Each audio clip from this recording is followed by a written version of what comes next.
Hi friends, good evening. Welcome to my channel. ಹೇಗಿದ್ದೀರಾ ಎಲ್ಲರೂ? ನಾನು ಚೆನ್ನಾಗಿದ್ದೀನಿ, ನೀವು ಚೆನ್ನಾಗಿದ್ದೀರಾ ಅಂತ ಅನ್ಕೋತೀನಿ.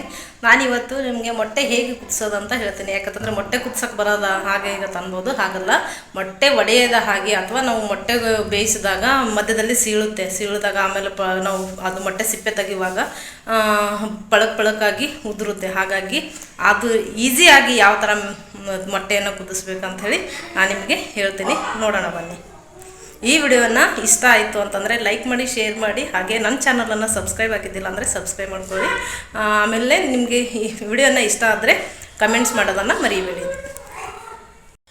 ಮೊಟ್ಟೆಯನ್ನು ಮೊದಲು ನೀವು ಒಂದು ನೀರು ಪಾತ್ರೆಯಲ್ಲಿ ಹಾಕ್ಕೊಂಡು ತೊಳೆದಿಟ್ಕೊಳ್ಳಿ. ಯಾಕಂತಂದರೆ ಅದಕ್ಕೆ ಏನಾದರೂ ಗಲೀಜನ್ನು ಹತ್ತುತ್ತಲ್ವ. ಹಾಗಾಗಿ ಮೊಟ್ಟೆಯನ್ನು ನೀವು ಮೊದಲು ತೊಳೆದು ಒಂದು ದೊಡ್ಡ ಪಾತ್ರೆಯಲ್ಲಿ ಹಾಕ್ಕೋಬೇಕು. ಯಾಕಂತಂದರೆ ಮೊಟ್ಟೆಗಳು ಒಂದಕ್ಕೊಂದು ಅಂಟ್ಕೋಬಾರ್ದು. ಹಾಗಾಗಿ ನೀವು ಏನು ಮಾಡಬೇಕು ಅಂತಂದರೆ ಮೊಟ್ಟೆಗಳನ್ನು ಒಂದು ದೊಡ್ಡ ಪಾತ್ರೆಯಲ್ಲಿ ಹಾಕ್ಕೋಬೇಕು.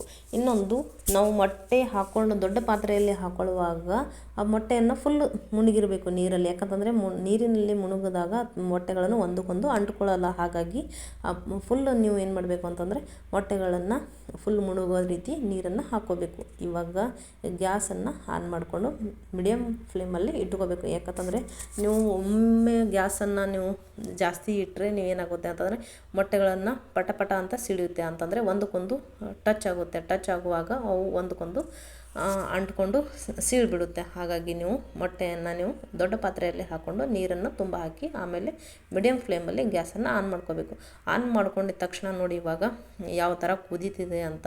ಅಂದರೆ ಒಂದಕ್ಕೊಂದು ನೋಡಿ, ಇಲ್ಲಿ ನನಗೆ ಬೇಕಾಗಿರೋದು 5 ಮೊಟ್ಟೆಗಳು ಅಷ್ಟೇ ಸಾಕು. ನೀವು ಜಾಸ್ತಿ ಇದ್ದರೆ ಜಾಸ್ತಿ ಮೊಟ್ಟೆಗಳನ್ನು ಹಾಕ್ಕೋಬೋದು. ನೋಡಿ, ಇಲ್ಲಿ ಮೊಟ್ಟೆಗಳು ಪ್ರತಿಯೊಂದು ಮೊಟ್ಟೆಗಳನ್ನು ಸ್ವಲ್ಪ ಡಿಸ್ಟೆನ್ಸಲ್ಲಿನೇ ಇದ್ದು ಕುದೀತಾ ಇದ್ದಾವೆ. ಯಾಕಂತಂದರೆ ನಾನು ದೊಡ್ಡ ಪಾತ್ರೆ ಹಾಕ್ಕೊಂಡಿದ್ದೀನಿ, ಇನ್ನೊಂದು ಪೂರ್ತಿಯಾಗಿ ನೀರನ್ನು ಹಾಕಿದ್ದೀನಿ. ಹಾಗಾಗಿ ಒಂದಕ್ಕೊಂದು ಅಂಟದೇ ಇರುವ ಹಾಗೆ ಬೇಯ್ತಾ ಇದ್ದಾವೆ. ಈ ಮೊಟ್ಟೆಗಳನ್ನು ನೀವು ಎಷ್ಟು ಅಂತಂದರೆ ಒಂದು 7ರಿಂದ 8 ನಿಮಿಷಗಳನ್ನು ಬೇಯಿಸ್ಕೋಬೇಕು. ಬೇಯಿಸಿದಾದ ತಕ್ಷಣ ಇವಾಗ ನೋಡಿ, ನಾನು 7ರಿಂದ 8 ನಿಮಿಷ ಆಯಿತು. ಹಾಗಾಗಿ ಈ ಮೊಟ್ಟೆಗಳನ್ನು ನಾನು ಗ್ಯಾಸನ್ನು ಏನು ಮಾಡಿದೆ, ಆಫ್ ಮಾಡಿಕೊಂಡೆ. ಆಫ್ ಮಾಡಿಕೊಂಡು ನೀವು ಒಂದು 5 ಮಿನಿಟ್ಸ್ವರೆಗೂ ಬಿಡಬೇಕು.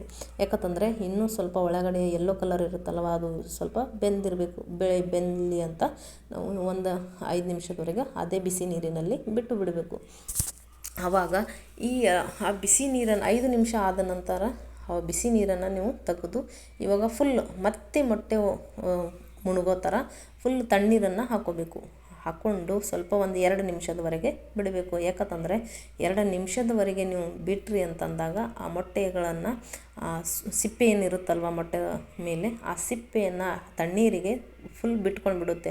ಅಂದರೆ ನೀವು ಮೊಟ್ಟೆ ಬಿಚ್ಚುವಾಗ ನೀವು ಒಂದು ಅಬ್ಸರ್ವ್ ಮಾಡಿರಬೇಕು, ಏನಂತಂದರೆ ಮೊಟ್ಟೆ ಬಿಚ್ಚುವಾಗ ಒಳಗಡೆ ಒಂದು ಲೈಟಾಗಿ, ಅಂದರೆ ಸ್ವಲ್ಪ ಪದರ ಥರ ಒಂದು ವೈಟ್ ಪದರು ಬರುತ್ತೆ. ಅಂದರೆ ಈರುಳ್ಳಿ ಸಿಪ್ಪೆ ಥರ ಒಂದು ವೈಟ್ ಅನ್ನೋ ಪದರ ಬರುತ್ತೆ. ಆ ಪದರ ಏನು ಮಾಡುತ್ತೆ ಅಂತಂದರೆ ಮೊಟ್ಟೆಯನ್ನು ಬಿಚ್ಚಿಬಿಡುತ್ತೆ. ಅಂದರೆ ಸಿಪ್ಪೆಗೆ ಅಂಟ್ಕೊಂಡು ಬಿಡುತ್ತೆ. ಅದು ನಾವು ಮೊಟ್ಟೆ ಬಿಚ್ಚುವಾಗ ಸಿಪ್ಪೆಗೆ ಅದು ವೈಟ್ ಪದರನ್ನು ಅಂಟ್ಕೊಂಡು ಬಿಡುತ್ತೆ. ಹಾಗಾಗಿ ನಾವು ಬಿಸಿ ನೀರನ್ನು ತೆಗೆದು ಅದಕ್ಕೆ ನಾವು ತಣ್ಣೀರನ್ನು ಹಾಕಿ ಒಂದು 2 ನಿಮಿಷದವರೆಗೆ ಬಿಡಬೇಕು. ಅಂದರೆ ಮೊಟ್ಟೆ ಫುಲ್ ಪಳಕಾಗಿ ಸಿಪ್ಪೆಯನ್ನು ಬಿಚ್ಚುತ್ತೆ. ನೋಡಿ ಯಾವ ಥರ ಬಿಚ್ಚುತ್ತೆ ಅಂತ. ಒಂದು ಚೂರು ಕೂಡ ಮೊಟ್ಟೆ ಎಲ್ಲೂ ಸೀಳಿಲ್ಲ ಕೂಡ, ಎಲ್ಲೂ ಒಡೆದಿಲ್ಲ ಕೂಡ. ಹಾಗಾಗಿ ಫುಲ್ ಮೊಟ್ಟೆನೇ ಹೇಗೆ ಬರುತ್ತೆ ಅಂತ.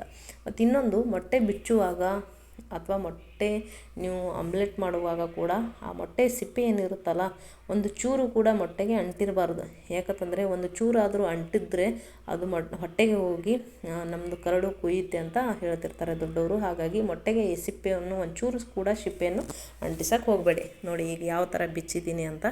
ನೋಡಿ, ನಾನು ಬೇಕಾಗಿರೋದು 5 ಮೊಟ್ಟೆ ಅಷ್ಟೇ ಹಾಕ್ಕೊಂಡಿದ್ದೀನಿ. ದೊಡ್ಡ ಪಾತ್ರೆಯಲ್ಲಿ ಹಾಕ್ಕೊಳ್ಳಿ ಅಂತ ಹೇಳ್ತಿದ್ದೀನಿ. ನೋಡಿ, ಇವಾಗ ನಾನು ಮೊಟ್ಟೆ ಸಾಂಬಾರು ಮಾಡಿದ್ದೀನಿ. ಸಾಂಬಾರಿಗೆ ನಾನು ಮೊಟ್ಟೆಯನ್ನು ಬಿಡ್ತಾಯಿದ್ದೀನಿ. ನೋಡಿ, ನಾನು ಮೊಟ್ಟೆ ಸಾಂಬಾರು ಮಾಡಿದೆ, ಹಾಗಾಗಿ ನಾನು ಮೊಟ್ಟೆಯನ್ನು ಅದರಲ್ಲಿ ಬಿಟ್ಟಿದ್ದೀನಿ. ಮೊಟ್ಟೆ ಸಾಂಬಾರು ಹೇಗೆ ಮಾಡಿದ್ದೀನಿ ಅಂತ ಇನ್ನೊಂದು ವಿಡಿಯೋದಲ್ಲಿ ಹಾಕ್ತೀನಿ. Thank you. ಈ ವಿಡಿಯೋನ ನೋಡಿದ್ದಕ್ಕೆ ಥ್ಯಾಂಕ್ ಯು.